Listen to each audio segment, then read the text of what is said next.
Hello everyone, it's day 68 and today I have my 10 Indian Express newspaper and I'm on the explained page. There is important article over this page regarding the export import in the agricultural sector. So let us see what this article is arguing. So curbs on rice, wheat, sugar and onion shipment have taken a toll on India's farm exports in the last fiscal. The next government may have to come up with a new and more rational policy. So let us see. So India's agriculture export fell 8.2% in the fiscal year ended March 31, 2024 on the back of shipment curbs on a host of commodities from cereals and sugar to onions. The value of farm export totaled $48.82 billion in 2023-24, down from the record $53.15 billion of 2022-2023 and $50.24 billion for the previous fiscal, according to a Department of Commerce data.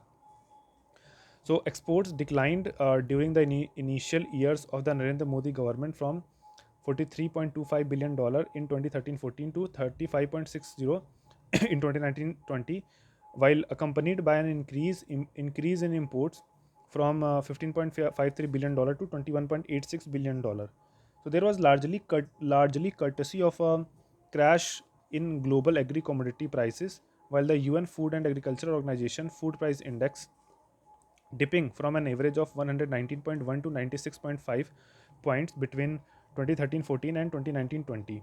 Low international prices reduce the cost competitiveness of the country's export while also making it more vulnerable to imports. But the global price recovery following the COVID 19 pandemic and Russia's invasion of Ukraine, the FOA index soared to 140.8 in 2022-2023, resulted in India's farm exports and imports zooming to an all-time highs in 2022-2023 before dropping in the fiscal just ended. See chart 1. So there is a few charts has been given, two tables have been given, and this is talking about the exports and import.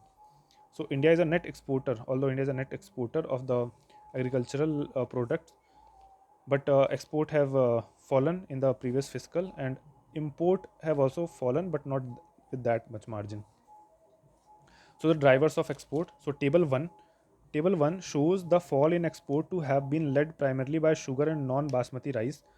The government hasn't allowed any sugar to go out of the country during the current production year from October 2023. Not surprisingly, export of the sweetener were valued at only $2.82 billion in 2023-2024 after peaking at $5.77 billion and $4.60 billion in the preceding fiscal. So concerns over domestic availability and food inflation have similarly triggered a ban on exports of all white non-basmati rice since July 2023. Currently, only parboiled grain shipments are being permitted within the non-basmati segment, while also attracting a 20% duty. So these restrictions have pulled down overall non-basmati exports from a record $6.36 billion in 2022-2023 to $4.57 billion in 2023-24 fiscal year. Two other items that have borne the brunt of export restriction, again triggered by the domestic shortage and rising prices, are wheat and onion.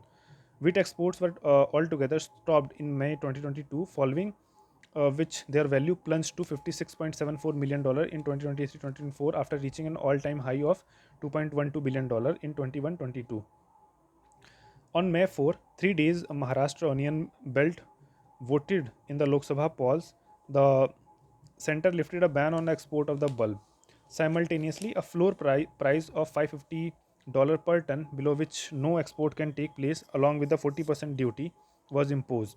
Official data reveals onion export at only 17.08 lakh tons, um, it worth of $467.83 million during April to February 2023-2024, as against 25.53 lakh ton in and $561.38 million for the whole of 2022-2023. Most other major agri export items, barring marine products, castor oil, and other cereals, mainly maize, have posted growth. Basmati rice export fetched 5.84 billions in the 2023-2024, surpassing the previous high of $4.86 billion achieved in 2013-14. Spices exports too crossed the 4 billion mark for the first time. However, export of buffalo meat, oil meals, and raw cotton, while up over 2022-2023 were far from their corresponding records of $4.78 billion, $3.04 billion, and $4.33 billion touched in 2014-15, 2012-13, and 2011-12 respectively. So, what are the drivers of imports? The trends in imports are equally interesting. Table 2 shows that the 7.9% dip in overall agri import during 23-24 was largely due to a single commodity, edible oils. India's import of vegetable fats topped $20 billion in 2022-2023. That was the year immediately after the Russia-Ukraine war, when the FAO index and the vegetable oil sub-index averaged 140.8 points and 168.5 points respectively. However, 2023-2024 saw the average FOA index ease to 121.6 points and vegetable oil sub-index to 123.4 points. Lower global prices, in turn, brought down the vegetable oil import bill to below $15 billion during the last fiscal. But even as the foreign exchange outflow on cooking oil has reduced, imports of pulses almost doubled to $3.75 billion in 2023-2024, the highest since the $3.90 billion and $4.24 billion dollar levels of 2015-16 and 2016-17 respectively. So the policy takeaways: farmers and agri traders, like all businessmen, want policy stability and predictability. Onion growers, for instance, harvest only around 10 tons per acre. A drop of rupees 5 per kg in realization means a revenue loss of rupees 50,000 on that produce. At the same time, a rupees 5 kilogram per increase prices for a household consuming 5 to 6 kilogram onion per month entails an additional outgo of only rupees 25 to 30. When government resort to banning restricting agri export, they usually privilege interest of consumer over producers. These actions hurt more when taken overnight, like with wheat export. Building export markets take time and effort. Many economists thus recommend a more predictable and rule-based policy, like introducing temporary tariffs instead of ban or quantitative restrictions. The same goes for imports. The Modi government has done away with the import duties on most pulses: arhar, which is pigeon pea, urad, black gram, masoor, red lentils, yellow, white peas, and earlier this month chana, that is chickpea, and kept it at 5.5% for crude palm, soybean, and sunflower oil. The above zero low tariffs are at variance with the government's own objective to promote crop diversification, weaning away farmers from rice, wheat, and sugarcane to growing pulses and oilseeds, which are less water guzzling and also significantly imported.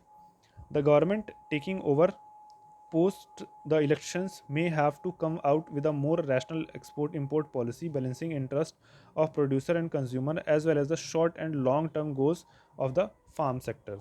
So this was all about the export import in the agriculture sector.